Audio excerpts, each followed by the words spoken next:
ሰላም ውድ የቀላል እንግሊዝኛ ተማሪዎቼ እንደምን ቆያችሁ? እኔ ደህና ነኝ ይመስገን። ዛሬ የተለመዱ የእንግሊዝኛ ትዕዛዛዊ ንግግሮች ፈተና 2 ይኖረናል።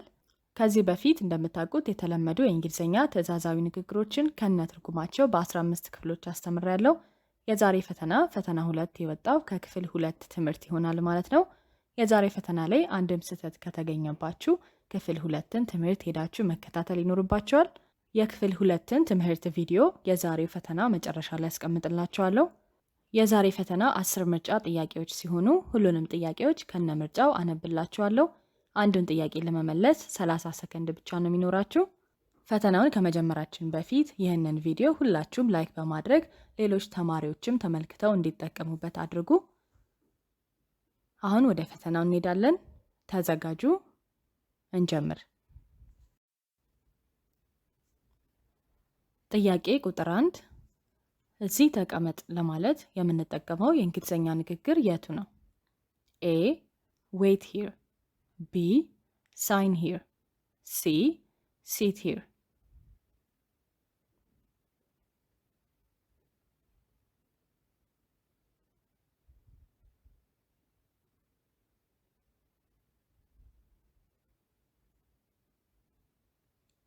መልሱ ሲ sit here። ኤ wait here ማለት እዚህ ጠብቅ ማለት ነው። ቢ sign here ማለት ደግሞ እዚህ ጋር ፈርም ማለት ነው። ወደ ቀጣይ ጥያቄ እንሂድ። ሁለተኛ ደረጃውን ተጠቀም ለማለት የምንጠቀመው እንግሊዝኛ ንግግር የቱን ነው? ኤ use the stairs፣ ቢ use the lift።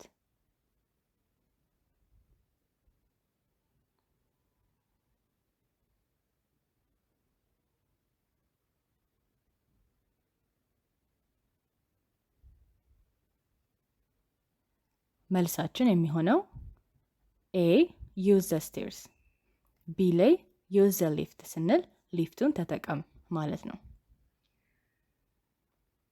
ሶስተኛ ጥያቄ ጮክ ብለህ ተናገር ለማለት የምንጠቀመው የእንግሊዝኛ ንግግር የቱን ነው? ኤ speak louder፣ ቢ speak clearly።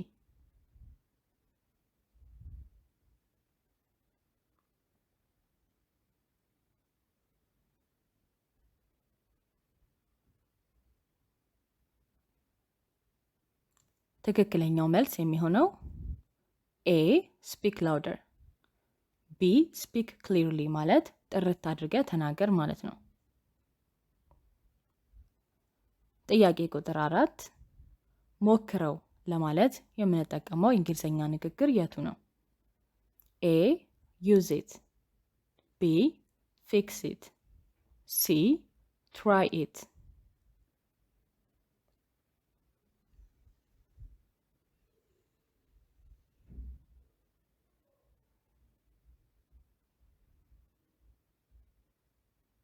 መልሱ የሚሆነው ሲ try it። ኤ use it ማለት ተጠቀመው ማለት ነው። ቢ fix it ማለት አስተካክለው ወይም ጠግነው ማለት ነው። ጥያቄ ቁጥር 5 ቀጥል ለማለት የምንጠቀመው እንግሊዝኛ ንግግር የቱ ነው? ኤ get up፣ ቢ go ahead፣ ሲ get dressed።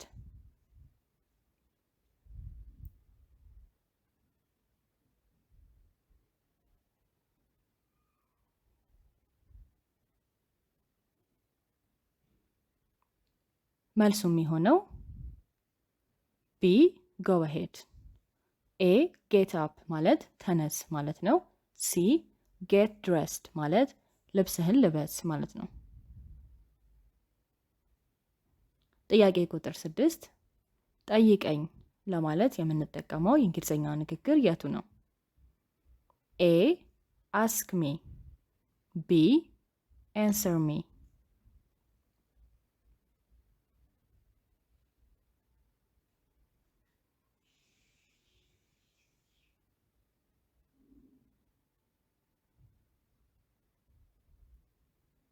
ትክክለኛው መልስ የሚሆነው ኤ ask me፣ ቢ answer me ማለት መልስልኝ ማለት ነው።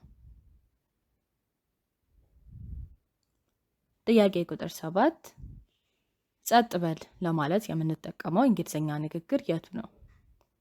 ኤ be quiet፣ B be careful፣ C be patient።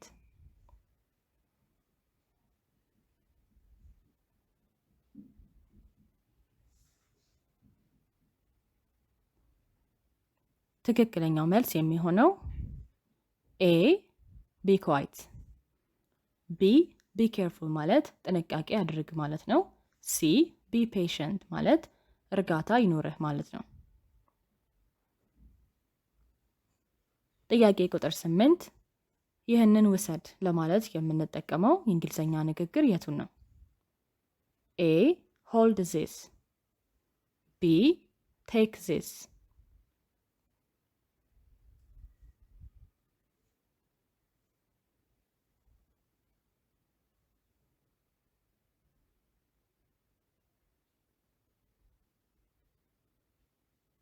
መልሳችን የሚሆነው ቢ take this። ኤ hold this ማለት ይህንን ያዝ ማለት ነው። ጥያቄ ቁጥር 9 በጊዜ ተኛ ለማለት የምንጠቀመው የእንግሊዝኛ ንግግር የቱ ነው? ኤ sleep early፣ B sleep well፣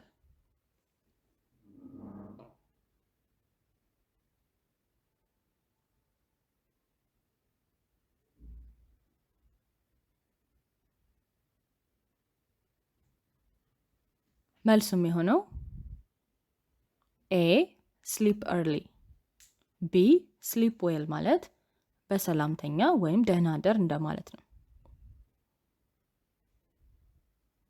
የመጨረሻው ጥያቄ ቁጥር 10 ቀስ ብለህ ተራመድ ለማለት የምንጠቀመው የእንግሊዝኛ ንግግር የቱ ነው? ኤ speak slowly፣ B walk slowly፣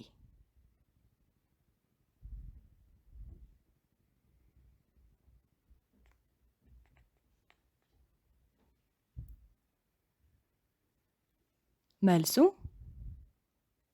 ቢ walk slowly፣ ኤ speak slowly ማለት ቀስ ብለህ ተናገር ማለት ነው። ጥያቄዎቹ እነዚህ ናቸው። ሁላችሁም ከ10 ስንት እንዳመጣችሁ ኮሜንት ላይ አስቀምጡልኝ። እንዲሁም ደግሞ ይህንን ቪዲዮ ላይክ በማድረግ ለብዙ ተማሪዎች እንዲደርስ አድርጉ። ከ10ሩ ስህተት ከተገኘባችሁ ደግሞ የክፍል 2ን ትምህርት ተከታተሉ። በቀጣይ ቪዲዮ እንገናኛለን። ሰላም ቆዩልኝ። ባይ ባይ።